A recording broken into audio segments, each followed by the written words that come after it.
Global skill development mission में आपका स्वागत है। नेक्स्ट जो हमारे पास अवेलेबल है, इसमें फ्यूचर वैल्यू फंक्शन अवेलेबल है जो कि फाइनेंशियल फंक्शंस के अंतर्गत ही आता है। फ्यूचर फंक्शन, जो आपका फ्यूचर वैल्यू फंक्शन है, वो आपको ये जानकारी देता है कुछ महीने रेगुलर जमा करवा रहे हैं किसी खास इंटरेस्ट रेट पे, तो आपको अंत में कितनी वैल्यू, कितने पैसे मिलेंगे इकट्ठे। तो ये जानकारी आप फ्यूचर वैल्यू से ले सकते हैं। इसका अर्थ ये है कि मैं किसी अमाउंट को अगर किसी रेट ऑफ इंटरेस्ट के अंतर्गत रेगुलर जमा करवा रहा हूँ तो मुझे कुछ समय पश्चात या नंबर ऑफ मंथ्स के पश्चात कितने पैसे मिलेंगे, ये जानकारी मैं फ्यूचर वैल्यू से ले सकता हूँ। इसमें मुख्यतः 5 आर्गुमेंट है, जिसमें 3 जो है सबसे इंपॉर्टेंट है।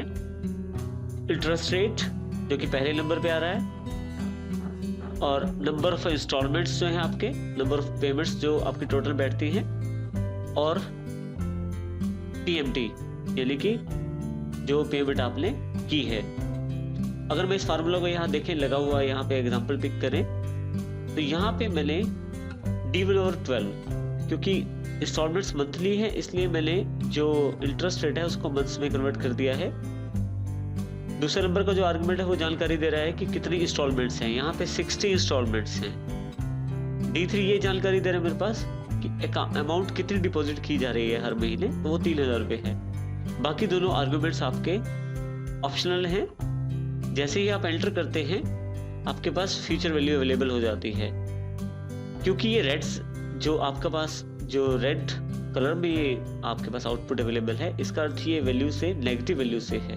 आप इसको चाहें तो माइनस साइन हटा भी सकते हैं, नेगेटिव में कन्वर्ट करके फिर से इसको।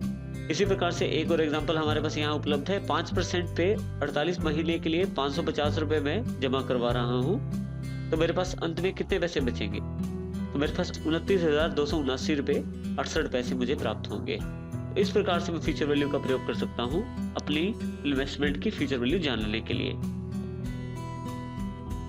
यदि आपके पास कोई लोन लिया हुआ है आपने, तो और आप ये देखना चाहते हैं किसी खास इंटरेस्ट रेट पे आप कुछ अमाउंट जमा करवाएं और जो टोटल लोन है वो आपको पता है कितना है, तो आप ये देखना चाहते हैं कि आपका लोन कितने समय में खत्म हो जाएगा, कितने महीनों में खत्म हो जाएगा, कितने इंस्टॉलमेंट्स में खत्म हो जाएगा। ये जानकारी आपको एन पर फंक्शन आपको प्रोवाइड करवाता है। इसके लिए देखिए मेरे पास उदाहरण उपलब्ध है। इंटरेस्ट रेट 5% है, अमाउंट ऑफ इंस्टॉलमेंट 1000 रुपये में जमा करवाना चाहता हूँ महीने की, और लोन अमाउंट मेरे पास 18,000 रुपये का है। तो मैं ये जानना चाहता हूँ कि कितने महीने लगेंगे मेरा लोन कंप्लीट होने में। तो मैं यहाँ फार्मूला, जहाँ मैंने रिजल्ट प्राप्त किया हुआ है, इस फार्मूला को समझ लेते हैं। देखिए सबसे पहले मैंने उस रेट ऑफ इंटरेस्ट को लिया है जिसके आधार पे मेरे पास लोन उपलब्ध है। दूसरे नंबर पे यहाँ मैंने टीएमटी वैल्यू, जो मेरे पास इंस्टॉलमेंट है, उसकी जानकारी ली है। यहाँ ये ध्यान रखिएगा, ये आर्गुमेंट नेगेटिव है। अगर आप पॉजिटिव रखते हैं तो आउटपुट सही प्राप्त नहीं हो पाएगा, इसलिए इसे नेगेटिव रखें।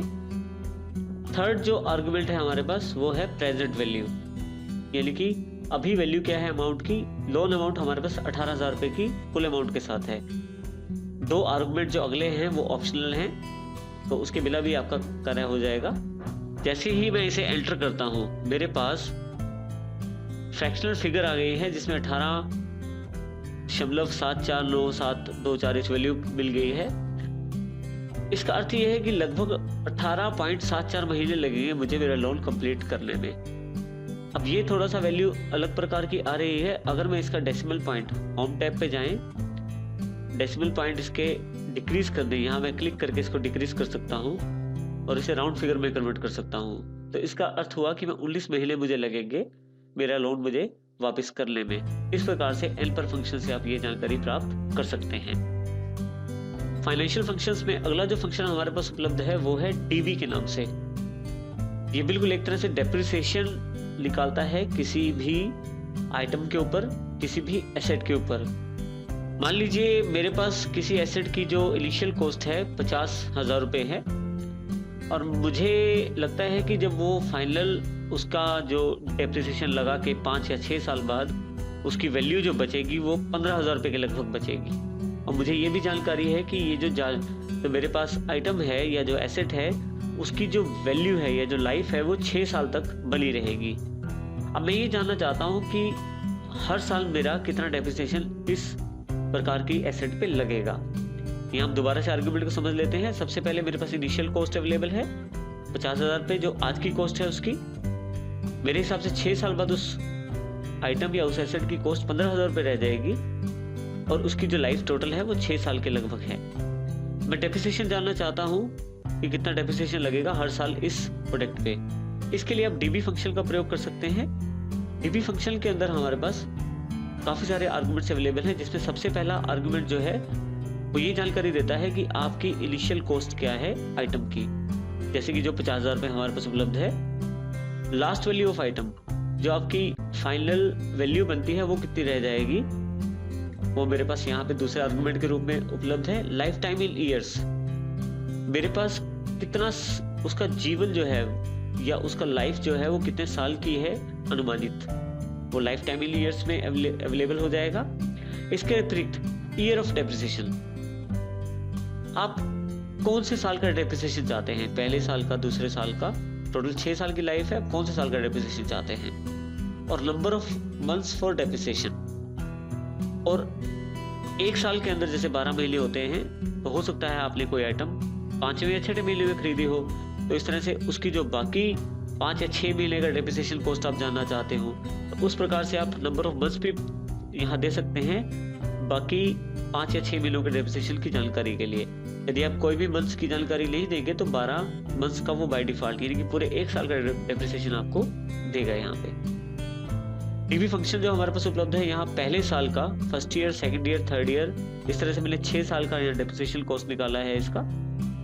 यहाँ मैं डबल क्लिक करूँ तो मेरे पास फंक्शन अवेलेबल हो जाएगा। देखिए सबसे पहले कॉस्ट D1 जो कि इनिशियल कॉस्ट 50,000 रुपये है, D2 फाइनल एस्टिमेटेड वैल्यू, अंत में मेरे पास जो वैल्यू बनी रहेगी 15,000 रुपये के लगभग, D3 जो लाइफ स्पेन है उसका वो 6 साल का है लगभग, क्योंकि मैंने पहले साल का डेप्रिसिएशन निकालना है इसलिए मैंने 1 लिख दिया है यहाँ पे, और 12 जैसे मैंने बताया था आपको 12 महीने का टोटल मुझे डेप्रिसिएशन कॉस्ट निकालना है। जैसे ही मैं यहाँ एंटर करता हूँ मेरे पास 9100 रुपये के लगभग उसका डेप्रिसिएशन पहले साल का उपलब्ध हो जाता है। इसी फार्मूला के आधार पे अगर मैं यहाँ सेकेंड ईयर का डेप्रिसिएशन निकालना चाहता हूँ तो बाकी सब आर्गुमेंट्स बिल्कुल सेम है, केवल यहाँ पे जो पीरियड था वो अब दूसरे साल का है। तो इस प्रकार से दूसरे साल का जो डेप्रिसिएशन कॉस्ट है वो 7,443 रुपये। इसी तरह से तीसरे में केवल यहाँ 3 नंबर यानी कि तीसरे साल का डेप्रिसिएशन कॉस्ट है, और इस प्रकार से सब 6 सालों का कॉस्ट मैंने यहाँ निकाल लिया है। अब यदि आप ध्यान दें तो हर साल डेप्रिसिएशन कॉस्ट कम हो रहा है, क्योंकि उस जो आपकी आइटम या एसेट है उसकी वैल्यू भी हर साल कम होती जा रही है। इस प्रकार से आप डेप्रिसिएशन कॉस्ट का निर्धारण कर सकते हैं डीबी फंक्शन के द्वारा। इसमें एक मुख्य बात और है, यदि आप इन सब पूरे डेप्रिसिएशन कॉस्ट जितनी भी अब तक 6 साल की निकली हैं, अगर मैं इनको सिलेक्ट कर लूँ तो यहाँ नीचे थोड़ा ध्यान दे दो, इसका सम जो टोटल है 35,020 रुपये 76 पैसे के लगभग बैठता है। और आप ध्यान दें यहाँ 50,000 रुपये उसकी इनिशियल कॉस्ट है और फाइनल एस्टिमेटेड वैल्यू 15,000 रुपये है, यानी कि बीच का जो वैल्यू है वो लगभग उसके डेप्रिसिएशन कॉस्ट में कट जाता है हर साल। इस प्रकार से आप अपने डेप्रिसिएशन कॉस्ट का निर्धारण कर सकते हैं। फार्मूलाज में नेक्स्ट जो फार्मूलाज अवेलेबल है हमारे पास वो है लॉजिकल फार्मूलाज। लॉजिकल फार्मूलाज में मुख्यतः हमारे पास 3 फार्मूला सबसे इंपॉर्टेंट है, इफ, एंड और। इसको हम बारी बारी से एग्जांपल के द्वारा समझते हैं। सबसे पहले हम जानकारी लेते हैं इफ फंक्शन की। यदि इफ फंक्शन की जानकारी लें, इसमें हमारे पास मुख्यतः 3 आर्गुमेंट अवेलेबल हैं। सबसे पहला आर्गुमेंट है कंडीशन का, जिसके आधार पे आप निर्णय लेना चाहते हैं। दूसरा आर्गुमेंट है रिजल्ट का, अगर आपका जो कंडीशन है वो ठीक निकलता है, अगर वो सही निकलता है तो रिजल्ट ये वाला निकाला जाएगा, यानी कि ये वाला आउटपुट आपके पास अवेलेबल हो जाएगा। और मान लीजिए आपकी कंडीशन गलत निकलती है तो ये सेकंड पार्ट उसका निकाला जाएगा या आपको एज अ आउटपुट अवेलेबल हो जाएगा इफ के द्वारा। तो मुख्यतः इफ का प्रयोग वहां किया जाता है जहां पे कंडीशनल स्टेटमेंट्स होती हैं, जहां आपको हाँ या ना, ट्रू या फॉल्स में आउटपुट चाहिए होता है। उसके आधार पे आगे आप निर्णय लेके आउटपुट प्राप्त कर सकते हैं। इसको हम एक एग्जांपल के द्वारा समझते हैं।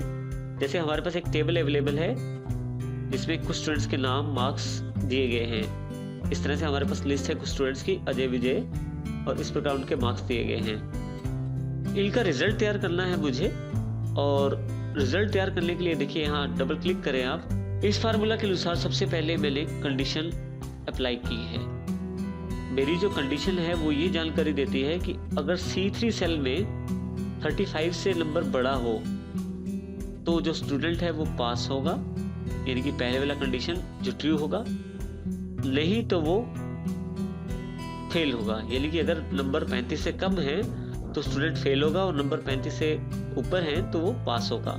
इस प्रकार मैंने अपनी जानकारी दी है C3 सेल में। जैसे ही मैं एंटर करता हूँ मेरे पास आउटपुट पास में अवेलेबल हो जाता है। कारण ये क्योंकि ये जो 55 नंबर है 35 से बड़ा है, इसलिए आउटपुट पास में है। अगर यहाँ डबल क्लिक करता हूँ तो जितने भी मेरे पास स्टूडेंट हैं सबका रिजल्ट अवेलेबल हो जाता है। यहाँ पे रवि और सुमित उन दोनों का रिजल्ट फेल में है, क्योंकि इनका जो सेल नंबर है यानी कि C5 में जो नंबर है वो आपका कम है 35 से, इसलिए इन बच्चों का जो रिजल्ट है वो फेल बताया गया है। इस प्रकार से आप इफ कंडीशन का प्रयोग कर सकते हैं किसी भी प्रकार के कंडीशंस के आधार पर निर्णय लेने के लिए।